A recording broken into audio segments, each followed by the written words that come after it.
Good morning to all of you, my dear students. आज हम बात करेंगे फोर्थ सेमेस्टर के विज्ञान विषय के बारे में। इस विषय के अंतर्गत आज हमने जो टॉपिक इसमें इंक्लूड किया है उसके बारे में पहले चर्चा कर लेते हैं। कौन कौन से बिंदु इसमें आज सम्मिलित किए गए हैं। चैप्टर है हमारा रक्त की संरचना। इसके अंतर्गत हम बात करेंगे रक्त वर्ग यानी समूह के बारे में, रक्त बैंक, रक्त आदान एवं सावधानियाँ। इन कुछ बिंदुओं पर चर्चा करने के साथ साथ हम इनके समस्त जानकारियाँ इनके बारे में जानेंगे।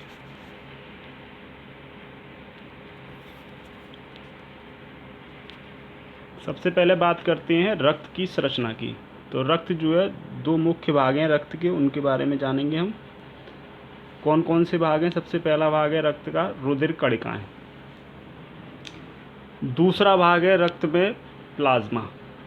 इन दोनों भागों से मिलकर हमारा रक्त बनता है। इन दोनों भागों के बारे में पूरा डिटेल से समझेंगे हम। ये रक्त रुधिर कणिकाएं क्या हैं, इनके बारे में पूरी जानकारी प्राप्त करेंगे, और ये प्लाज्मा क्या है। सबसे पहले बात करते हैं हम रुधिर कणिकाओं की। तो रुधिर कणिकाएं क्या हैं? रुधिर का लगभग 40% भाग रुधिर कणिका से बना होता है। रुधिर कणिकाएं 3 प्रकार की होती हैं: लाल रुधिर कणिकाएं, श्वेत रुधिर कणिकाएं, और तीसरा है रुधिर प्लेटलेट्स। इन तीनों के बारे में हम अलग अलग थोड़ी सी जानकारी प्राप्त करते हैं, फिर आगे बात करेंगे। ये ध्यान रखिएगा, ये रक्त का पहला भाग है रुधिर कणिकाएं। दूसरा हम पढ़ेंगे प्लाज्मा, उसके बारे में आगे बात करेंगे। सबसे पहले एक पॉइंट है आपका लाल रुधिर कणिकाएं। तो लाल रुधिर कणिकाएं क्या हैं, इसका आकार कैसा होता है, इसके बारे में पढ़ते हैं। अगर हम बात करें लाल रुधिर कणिकाओं की, तो लाल रुधिर कणिकाएं जो हैं गोल, तस्त्रीनुमा, उभयावतल आदि आकार में पाई जाती हैं। लाल रुधिर कणिकाएं संपूर्ण रक्त का लगभग 90% भाग होती हैं। ये प्लाज्मा झिल्ली जीव कला से ढकी रहती हैं। इनमें केंद्रक की अनुपस्थिति होती है। केंद्रक क्या है? प्रेजेंट नहीं है। इनमें केंद्रक की अनुपस्थिति है, जिसकी वजह से इसका रंग, एक सेकेंड, इसमें क्या एक पॉइंट और है आपका, इसमें हीमोग्लोबिन की प्रेजेंस होती है, जिसकी वजह से इसका रंग कैसा होता है? लाल। ठीक है, नेक्स्ट बात करते हैं हम। ये मनुष्य में पाई जाने वाली लाल रुधिर कणिकाएं, जिनका आकार अभी मैंने गोल, चपटा या उभयावतल प्रकार का हो सकता है, ये उनका चित्र यहाँ पे शामिल किया गया। जैसे यहाँ पे बताया था आकार के बारे में, ये उनका डायग्राम है। नेक्स्ट बात करते हैं निर्माण की। तो लाल रुधिर कणिकाओं का निर्माण अस्थिमज्जा में होता है, जबकि भ्रूण के समय जब बच्चा अपने गर्भाशय में होता है तो उस समय भ्रूण में यकृत तथा प्लीहा में आरबीसी का निर्माण होता है। कार्य की अगर बात करें तो ऑक्सीजन तथा कार्बन डाइऑक्साइड का परिवहन आरबीसी के द्वारा किया जाता है। जीवन काल क्या है? तो आरबीसी जो सेल्स होती है उनका जीवन काल होता है 120 डेज। कितना होता है? 120 डेज। तो 120 दिन लगभग ये हमारे शरीर में जिंदा रहती हैं। और मैक्सिमम की अगर बात करें तो 127 दिन, ये एवरेज डेज हैं। 120, 120 औसत है। कुछ इससे पहले भी समाप्त हो जाती हैं और कुछ अधिकतम 127 दिनों तक चलती हैं। आरबीसी की अगर काउंटिंग की बात करें तो पुरुषों में लगभग 55 लाख आरबीसी और स्त्रियों में लगभग 45 से 50 लाख आरबीसी की संख्या होती है। कब्रिस्तान यानी जहाँ इनका जो है अंतिम सफ़र पूरा हो जाता है, जहाँ ये जाके मृत हो जाती हैं, वो है प्लीहा। प्लीहा में इनका लास्ट यहाँ पर आके स्टॉप हो जाता है, इनका जीवन काल समाप्त हो जाता है। नेक्स्ट हम बात करते हैं श्वेत रुधिर कणिकाओं की। तो श्वेत रुधिर कणिकाएं जो होती हैं इनका आकार अनिश्चित होता है, आकार अनिश्चित होता है, इसका कोई फिक्स आकार नहीं है। जैसे अमीबा का होता है, अमीबा का कोई फिक्स आकार नहीं होता है। सेम उसी तरीके से WBC की जो शेप होती है, जो साइज होती है, वो कोई फिक्स नहीं है। WBC की शेप और साइज अनिश्चित है, इसमें कोई रंग भी नहीं होता है, इसीलिए इनको WBC यानी वाइट ब्लड सेल्स कहा जाता है, क्योंकि इनमें कलर नहीं होता। कलर के लिए कोई ना कोई वर्णक की उपस्थिति ज़रूरी है। अब चूंकि इसमें कोई वर्णक उपस्थित नहीं होता है, इसलिए इनमें कोई रंग भी नहीं होता। नेक्स्ट हम बात करते हैं WBC सेल्स जो होती हैं ह्यूमन में जो पाई जाती हैं वो कुछ इस तरीके की हैं। यहाँ पर 2 चित्र मैंने संलग्न किए हैं, ये आप देख पा रहे होंगे, ये WBC के डायग्राम दे रखे हैं। तो यहाँ WBC जो है मनुष्यों में इस तरीके की पाई जाती है। इसके बाद बात करते हैं हम निर्माण की। तो WBC का निर्माण कहाँ होता है? WBC का निर्माण हमारे शरीर के प्लीहा में होता है। हमारे शरीर के किस भाग में होता है? प्लीहा में। किस भाग में होता है? प्लीहा में। सभी लोग ध्यान रखिएगा। नेक्स्ट बात करते हैं कार्य। इसका कार्य क्या है? तो WBC का काम आप सभी लोग जैसे सुनते आते हैं हमेशा से, तो WBC का काम है रोगों से लड़ने की क्षमता को बढ़ाना या बनाए रखना, और साथ के साथ WBC का काम होता है रुधिर की सफाई करना। WBC क्या करती हैं? लाल रक्त कोशिकाएं जो ख़त्म हो जाती हैं उन्हें क्या करती हैं, ये आगे अपने यूज़ में लेती हैं और डैमेज जितनी भी होती हैं उनको ये शरीर से बाहर की ओर निकाल देती है उत्सर्जी अंगों की सहायता से। इनका जीवन काल कितना होता है? तो इनका जीवन काल होता है 1 से 4 दिन। संख्या क्या है? तो WBC का जो टोटल नंबर हमारे शरीर में होता है वो लगभग 5000 से 9000 तक होता है। स्त्री पुरुष में उसी हिसाब से थोड़ा बहुत कम ज़्यादा होता है। ये कब्रिस्तान RBC का लिखा हुआ, ठीक है, WBC का नहीं है। नेक्स्ट बात करते हैं रुधिर प्लेट्स की। रुधिर प्लेट्स के बारे में अगर हम समझना चाहें तो यह केवल स्तनधारियों के शरीर में पाई जाती हैं। ये गोल, अंडाकार, तस्त्रीनुमा तथा उभयोत्तल, वो अवतल था, ये उत्तल है, आदि आकार में होती हैं। इनमें केंद्रक का अभाव होता है, इनमें केंद्रक का अभाव होता है, केंद्रक नहीं पाया जाता है। साथ के साथ इनका जो आकार होता है 2 से 4 माइक्रोन के बीच होता है, जबकि WBC का आकार उसमें लिखा नहीं है, लेकिन लगभग 20 माइक्रोन के मिली माइक्रोन के आसपास होता है। ये पूर्ण कोशिकाएं नहीं होती हैं, एक खास बात ये ध्यान रखिएगा, वरन अस्थि मज्जा में कुछ कोशिकाओं के विखंडन से बनती हैं। जो अस्थि मज्जा की कुछ कोशिकाएं होती हैं उनके विखंडन के फलस्वरूप हमारे पास रुधिर प्लेटलेट्स तैयार होती हैं। अब अगर हम बात करें रुधिर प्लेटलेट्स में ही कुछ जानकारी और, जैसे इसका कार्य क्या है, तो रुधिर को बहने से रोकना। रुधिर प्लेटलेट्स का काम है रुधिर को बहने से रोकना। इसका जीवन काल कितना होता है? लगभग 8 से 10 दिन का समय। संख्या क्या है? तो प्लेटलेट्स की काउंटिंग जैसे स्वस्थ मनुष्य के शरीर में लगभग 2 से 5 लाख प्रति क्यूबिक मिलीमीटर रक्त में पाई जाती है। ये संख्या है 2 से 5 लाख के बीच में लगभग।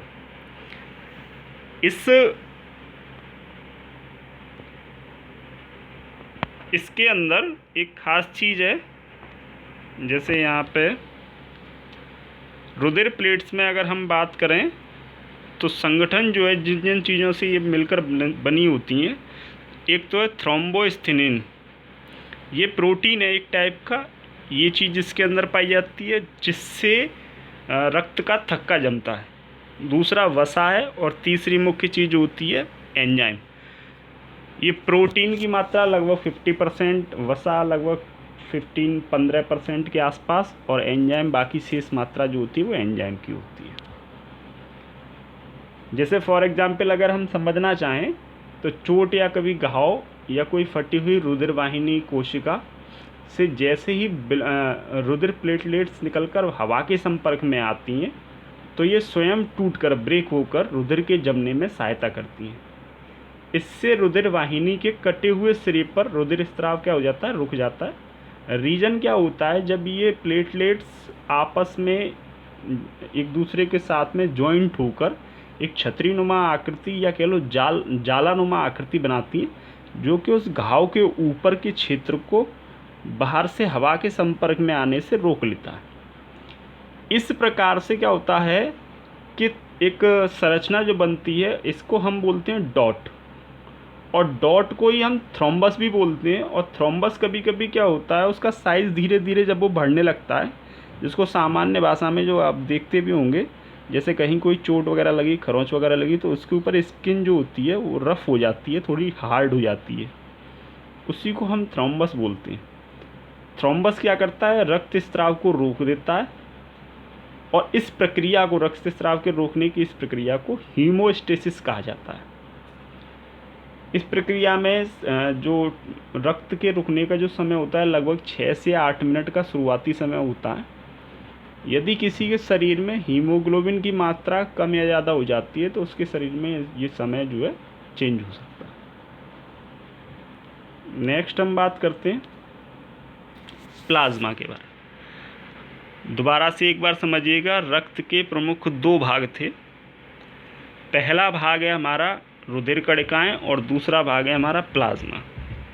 रुधिर कणिकाएँ 3 प्रकार की होती हैं, आरबीसी, डब्ल्यूबीसी, और तीसरा था हमारा प्लेटलेट्स। और सेकंड टाइप जो है ब्लड का, जो सेकंड पार्ट है उसका ब्लड का, वो है प्लाज्मा। प्लाज्मा के अंतर्गत क्या क्या चीज़ें हम रीड करने वाले हैं, पहले इसको प्लाज्मा को समझ लेते हैं। तो यह हल्के पीले रंग का क्षारीय,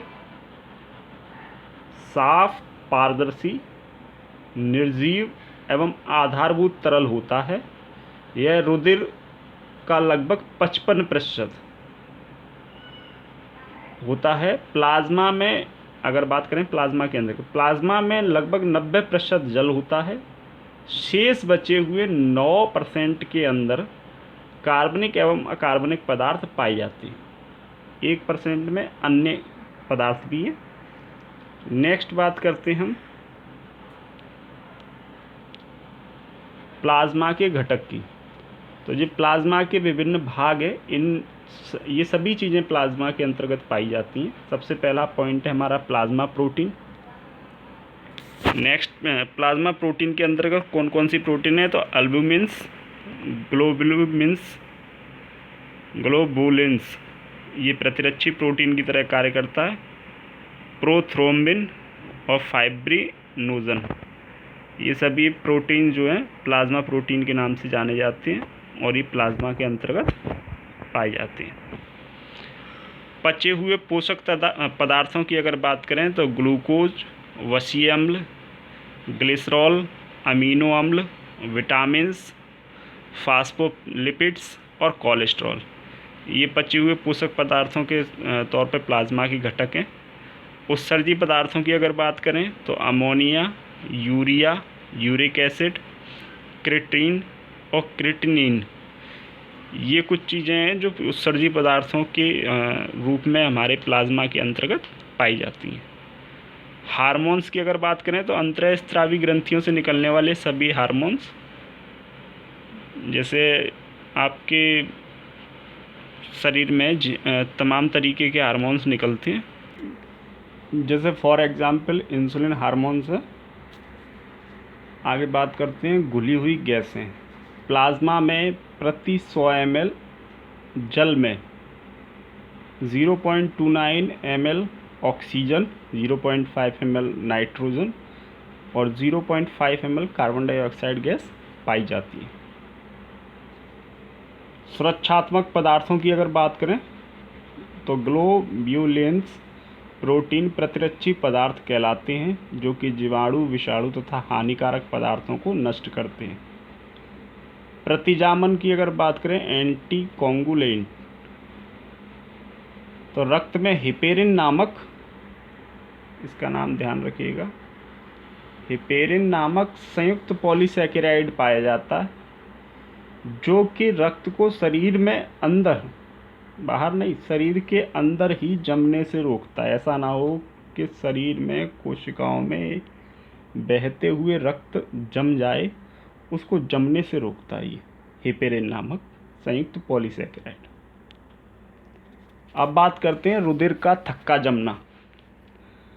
हम सभी जानते हैं कि शरीर पर जब भी बाहरी भाग में हमारे कोई चोट लग जाती है, जब रुधिर का निकलना बंद हो जाता है तो हल्के पीले रंग का और शुरुआती जहाँ ब्लड निकलना शुरू होता है वहाँ भी कुछ बूंदें उस घाव के आसपास जमा हो जाती हैं। यह जो बूंदें आपको हल्की हल्की सी दिखाई दें, ये जो है प्लाज्मा है। क्या है? प्लाज्मा। इसी प्लाज्मा के इस भाग को जो पीला दिखाई देता है, इसको हम सीरम कहते हैं। और जमे हुए रुधिर के जो भी लोथड़े होते हैं उनको हम थक्का कहते हैं। रक्त स्राव को रोकने की क्रिया क्या कहलाती है? अभी मैंने आपको बताया था, हीमोस्टेसिस। नेक्स्ट बात करते हैं हम रुधिर जमने की प्रक्रिया के चरण। तो रुधिर जमने की जो प्रक्रिया है वो 3 चरणों में होती है। उन 3 चरणों को हम क्रम से समझते हुए चलते हैं। सबसे पहला चरण है हमारा, प्रथम चरण के अंतर्गत चोट से घायल जो कोशिका है हमारी, रुधिर वाहिनी है, वो सिकुड़ जाती है और क्षतिग्रस्त होने से थ्रोम्बोप्लास्टिन नामक एक पदार्थ मुक्त होता है जो कि लाइपोप्रोटीन्स और फॉस्फोप्लिपिड्स का मिश्रण होता है। इसे फैक्टर 3 बोलते हैं। एक डायग्राम की मदद से भी मैं आपको अभी एक स्केच है उसकी मदद से आपको ये समझाता हूँ सारी चीज़ें।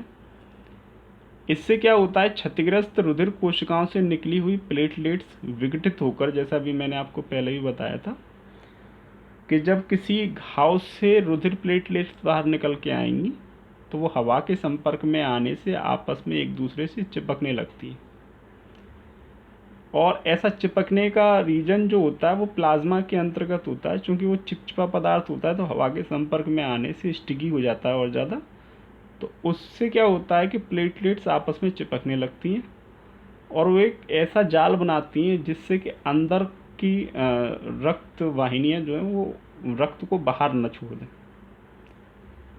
इसमें एक खास चीज़ है कि ये दोनों पदार्थ प्लाज्मा के कैल्शियम आयनों और कुछ प्लाज्मा प्रोटीन से मिलकर प्रोथोमिनेज नामक एंजाइम बनाते हैं।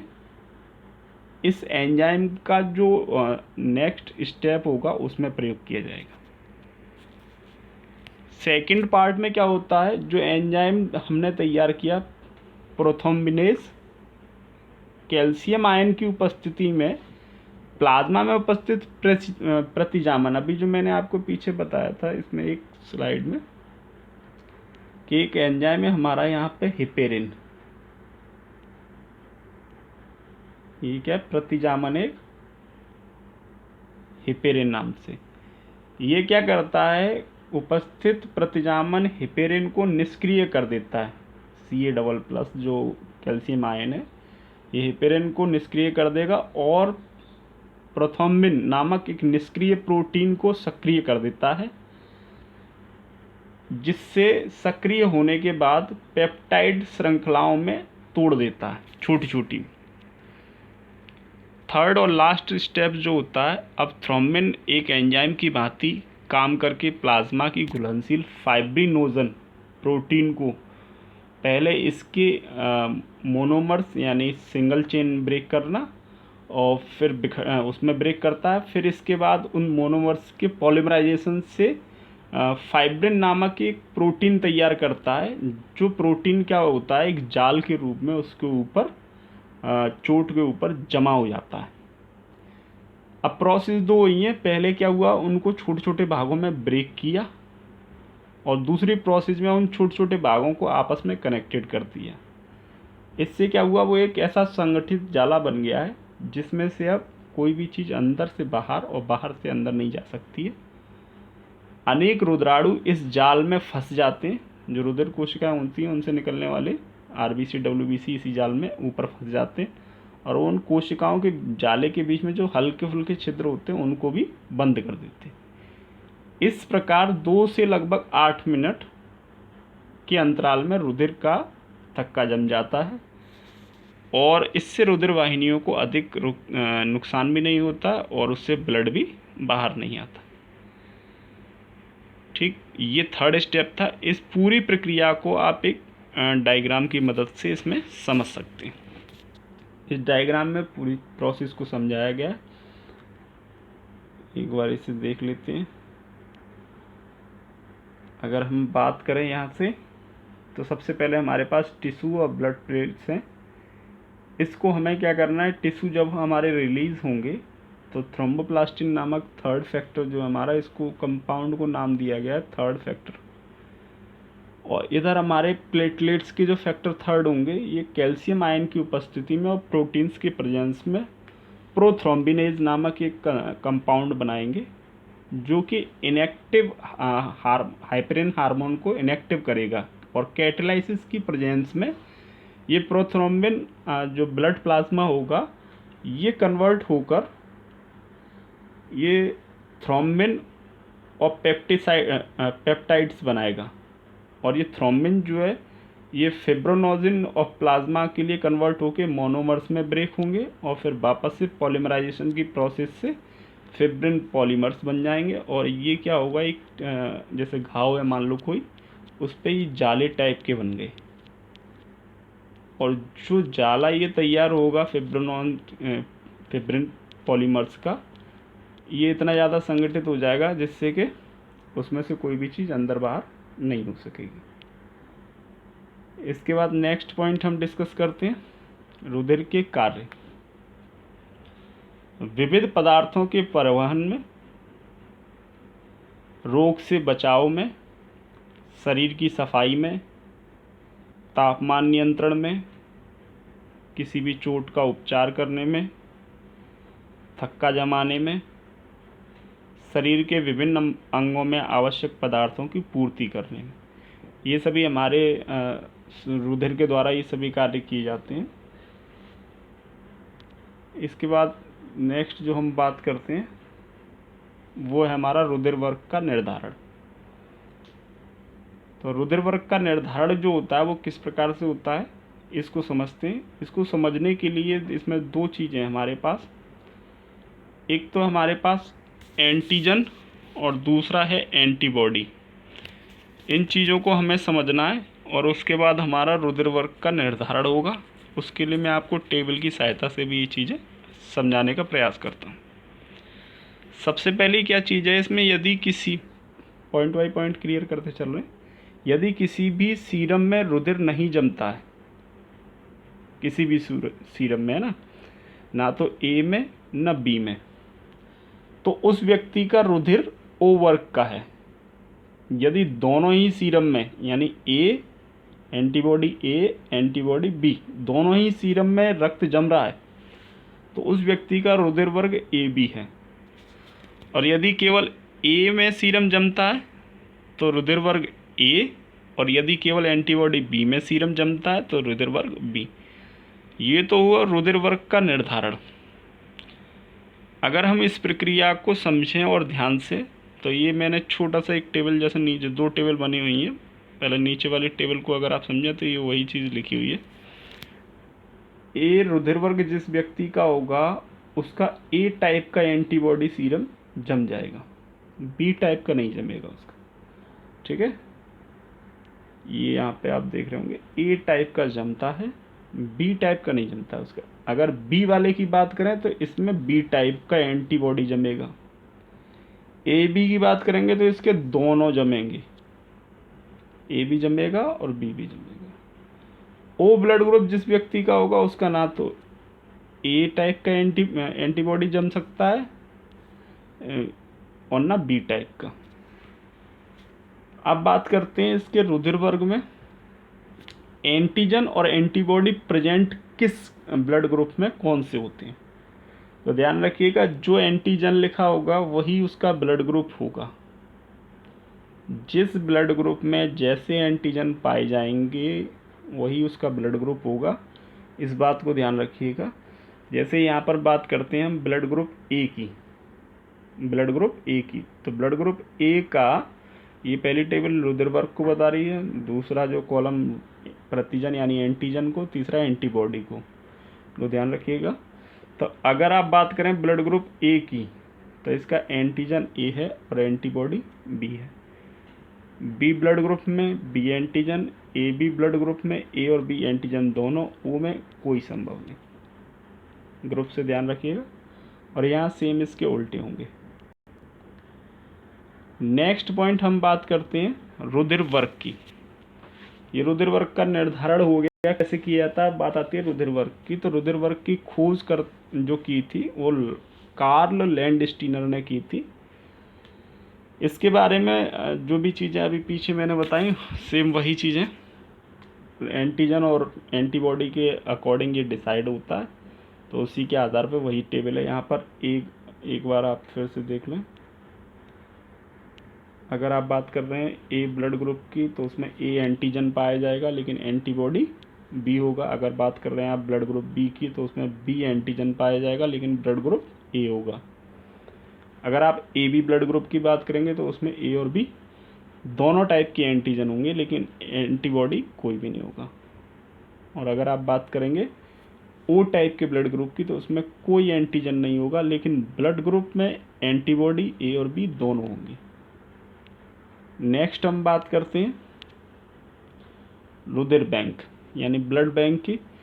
वह स्थान या संस्था जहां विभिन्न प्रकार के रक्त समूह सुरक्षित अथवा संग्रहित किए जाते हैं, रुधिर बैंक कहलाते हैं। विशेष टेम्परेचर क्या होता है, बहुत सी परीक्षाओं में ये पूछा जाता है। तो 4.5 डिग्री सेल्सियस का तापमान जिस पे इन्हें प्रिजर्व किया जाता है। प्लास्टिक या कांच की बोतलों में, वायुरुद्ध होनी चाहिए। समय क्या रहता है, लगभग 30 दिन। 30 दिन के लिए इसको प्रिजर्व किया जा सकता है। इसके बाद नेक्स्ट जो पॉइंट है इसमें रक्तदान। तो ब्लड का डोनेशन क्या है, क्यों करना चाहिए, किसे करना चाहिए और किसे नहीं करना चाहिए, ये सारी चीज़ें हमें समझनी होती हैं। तो सबसे पहली चीज़ है ब्लड डोनेशन क्या है कि हमारे दैनिक जीवन में तमाम प्रकार की घटनाएं होती रहती हैं। किसी भी अस्वस्थ व्यक्ति को अचानक किसी भी परिस्थिति में ब्लड की नीड हो सकती है। इसीलिए समाज की कुछ संस्थाओं और सरकार के प्रयासों से कुछ ब्लड बैंक बनाई गई। उन ब्लड बैंकों को मुफ्त में अनुदान के रूप में लोग वाग स्वयं जो है ब्लड डोनेट करते हैं। और इस प्रक्रिया से क्या होता है, विपरीत परिस्थिति में या किसी भी एक्सीडेंट की स्थिति में या किसी व्यक्ति को जब ब्लड की नीड होती है, तो उसको हम तत्काल वो मुहैया सुविधा उपलब्ध करा सकते हैं। खास बातें क्या होती हैं कि ऐसे व्यक्ति का ब्लड नहीं लिया जा सकता है जिससे कुछ संक्रामक रोग हो या रक्त संबंधी कोई समस्या हो उसके साथ, या ऐसी कोई समस्या हो जिसका कोई इलाज ना हो और वो बीमारी रक्त के आदान से उसको भी, अगले व्यक्ति को भी हो जाए, तो ऐसी स्थिति में उस व्यक्ति का ब्लड नहीं लिया जाता। जैसे for example HIV, hepatitis B और सी और VDRL, सिफिलिस, मलेरिया, इन स्थितियों में आपका ब्लड नहीं लिया जाएगा और ना ही अगले व्यक्ति को दिया जाएगा। दूसरी एक खास चीज़ है कि जब भी आप ब्लड देंगे तो आपका हीमोग्लोबिन भी चेक किया जाएगा, आपके शरीर में रक्त की मात्रा भी चेक की जाएगी, आपको एनीमिया की समस्या तो नहीं है ये भी जांचा जाएगा, और साथ के साथ आपको थैलीसीमिया की समस्या नहीं है ये भी पता किया जाएगा। क्योंकि इन स्थितियों में आपके शरीर में रक्त की कमी हो सकती है जो आपके लिए हानिकारक हो सकती है, इसलिए आपका ब्लड इन संबंधित बीमारियों की स्थिति में नहीं लिया जाएगा। नेक्स्ट बात करते हैं हम रक्तदाता और रक्त प्राप्तकर्ता की। इस टेबल की सहायता से हम आसानी से ये समझ पाएंगे कौन व्यक्ति किससे ब्लड दे सकता है और कौन व्यक्ति किससे ब्लड ले सकता है। अगर हम बात करें ब्लड ग्रुप ए की, और ख़ास चीज़ ध्यान रखिएगा जिसका एंटीजन क्या हो, ए हो। जिसका एंटीजन ए होगा वो केवल ऐसे व्यक्ति को ब्लड दे सकता है जिसके शरीर में कोई एंटीबॉडी ए ना पाया जाता हो। अगर आप एंटीबॉडी पे ध्यान दे रहे हो, यहाँ से पढ़िएगा, ये प्राप्तकर्ता लिखे हुए हैं, ठीक है। अगर आप यहाँ से पढ़ें तो ऊपर वाली लाइन में ये लिखा हुआ है कि ये जो लाइन है इसमें बी एंटीबॉडी है। कौन सा एंटीबॉडी है? बी। तो आपको ये ध्यान रखना है कि अगर किसी ब्लड ग्रुप में ए एंटीजन पाया जा रहा है तो वो ए एंटीजन वाले को ब्लड नहीं दे सकता है। किसको नहीं दे सकता है? ए एंटीजन वाला ए एंटीबॉडी वाले को ब्लड नहीं देगा। तो इसीलिए देखो ये दोनों में क्रॉस लगा रखा है। इसका एंटीजन ए है, जब ये ब्लड जिसको देगा उसके शरीर में ब्लड में एंटीबॉडी ए नहीं होना चाहिए। बी एंटीजन वाला किसे ब्लड दे सकता है? जिसके शरीर में बी एंटीबॉडी होगा ये उसे ब्लड नहीं देगा। तो जैसे बी एंटीबॉडी इसके पास है और तुम्हारा बी एंटीबॉडी इसके पास है, ए और बी दोनों है ना इस पे, तो इन दोनों को नहीं देगा, बाकी दे देगा। जैसे अपोजिट होना चाहिए एंटीबॉडी एंटीजन, तो ब्लड दे सकता है।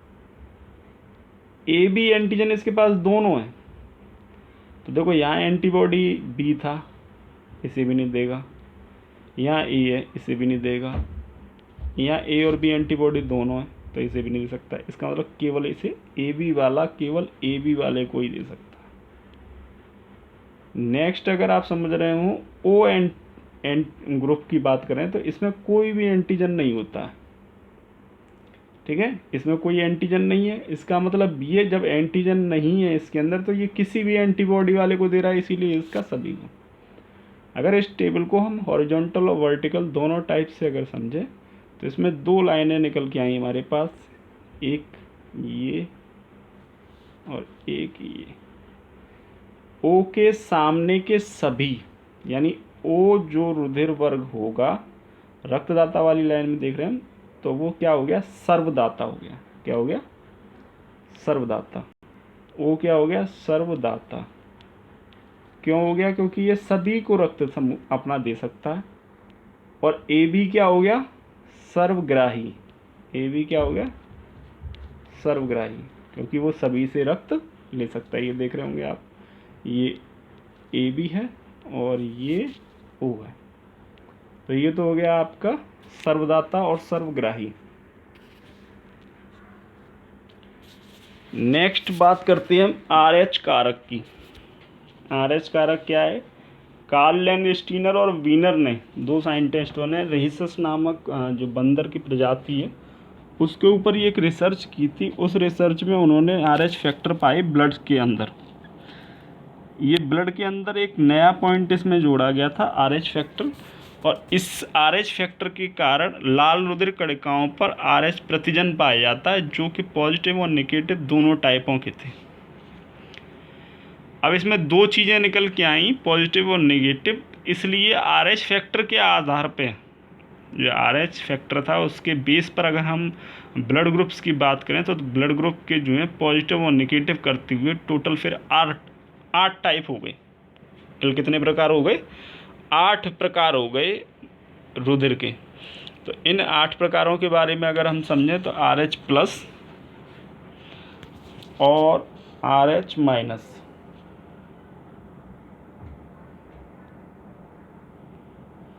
इसमें आर एच प्लस में अगर हम बात करें तो ए प्लस, बी प्लस और A B plus, O plus, A minus, B minus, A B minus, O minus, ये आर एच नेगेटिव में।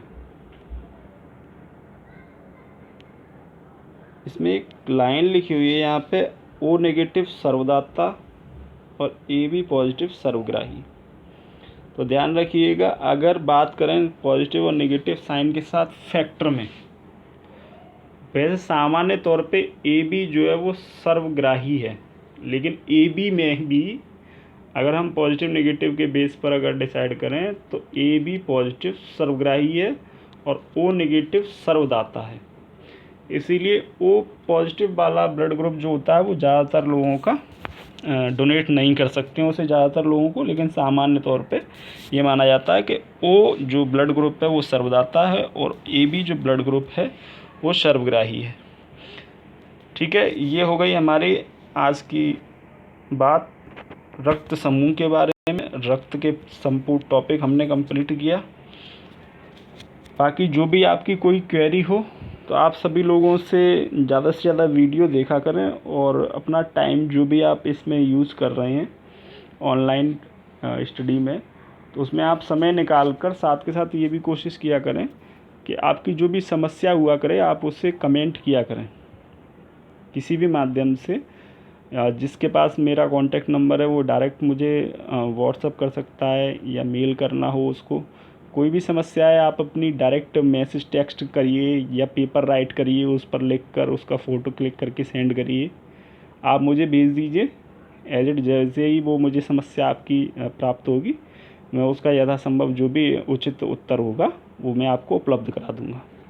ठीक है, सभी लोग घर पर रहें, हेल्दी रहें, be safe, stay at home. Okay, thank you all of you.